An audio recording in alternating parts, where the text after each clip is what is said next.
What is up, Packers fans, and welcome back to another edition of the Daily Draft. I am your host, Ross Uglem, and today we are brought to you by Brewski Light Lager, the best can in all of Wisconsin, from our good friends over at Badger State. I could make sure I'm doing this right. Badger State Brewing. For some reason, I thought it was Badger State Beer. Somebody said Badger State Beer, and I said, no, I think it's Badger State Brewing. I was right. Maybe I was. I think I was right. I'm losing my mind. Anyway, Badger State Brewing, just a minute's walk from beautiful Lambeau Field. They're going to have really, really cool stuff going on all draft week long over at Badger State. Please go check them out. Please say that we sent you, Ross Uglem, in the Daily Draft. Let them know our live show there was so much fun. We're not going to be able to do that this year. Just too much stuff going on. Not enough room for little old me. But that's all right because there's going to be absolutely awesome things going on at Badger State all draft week long. Today, we are talking about Ole Miss linebacker Chris Paul. I was more excited about this before I got some of the testing, and it's not nothing the Packers haven't done in the past. I just saw such a fluid athlete in coverage that I hoped that was sort of backed up by the type of athletic testing that could make him an elite cover linebacker in the NFL. We didn't see that. And we'll have to kind of go through that as we go through this entire prospect video. Pros, excellent instincts. He is a ball knower, sees it before it happens. He is very anti-Quay Walker in that way. He is they're all amazing athletes, obviously.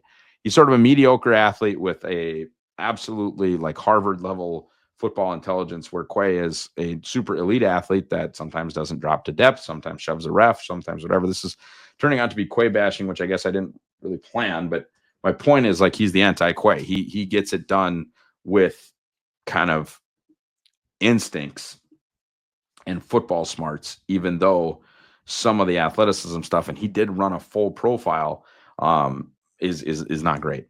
Productive in the box score. It's not a scouting thing, but it's good to note. He had production. He had box score productivity, tackles for loss, pass deflections, interceptions. It was there.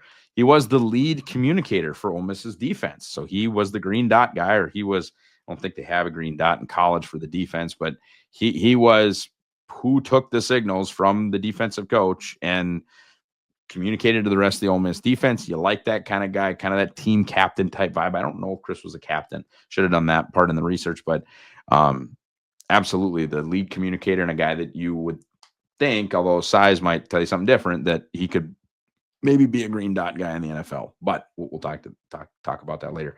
High motor player, always appreciated at the off-ball linebacker spot. There's so much pursuit and cleanup involved in linebackers. You want active linebackers, right? You want guys that look like they're trying. I know everybody tries, but like you want guys that look like they're really getting after it. And to me, that is Chris Paul Jr. High level ball skills, 4 picks in 2024. You don't see that from a lot of corners, much less linebackers. So 4 interceptions from Chris Paul. You have to respect what he does in coverage for sure.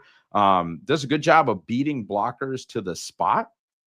We'll talk about his ability to actually take on blockers, but beats blockers to the spot, makes them miss, makes plays.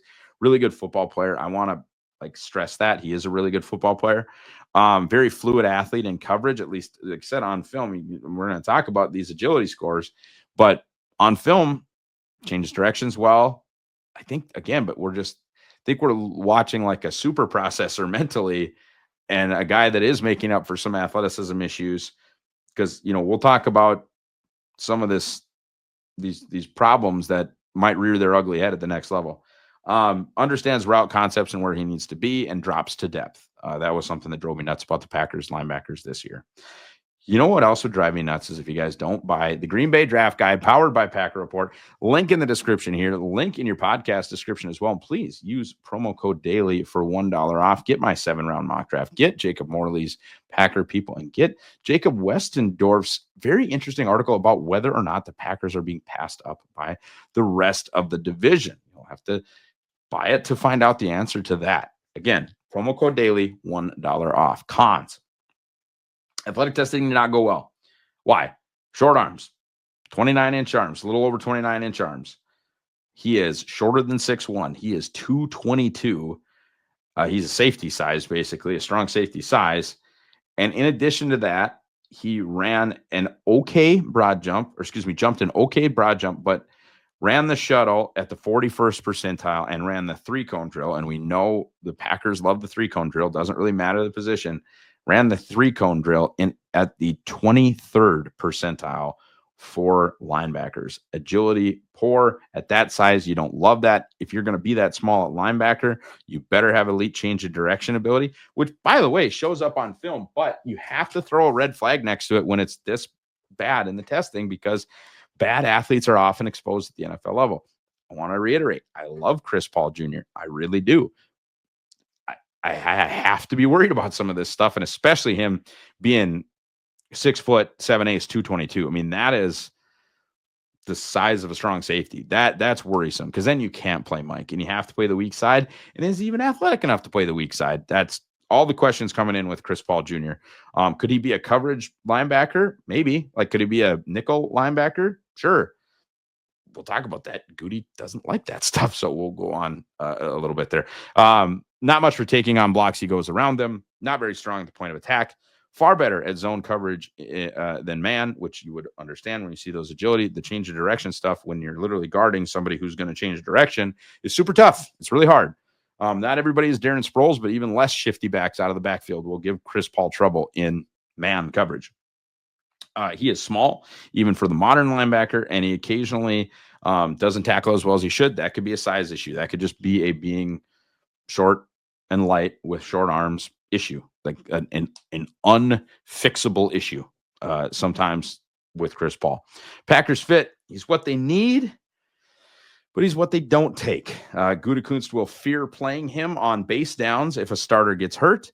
He's probably not a special teams contributor because he's not a great athlete. And this is where I say all these negative things about him. But overall, third round grade for me, you guys. If you've been following along, you probably know how much I don't really value the off-ball linebacker position, how I didn't love the even Edge Cooper pick at the time. And I get it, and I love it now because of how much he does affect the passing game by spying and blitzing.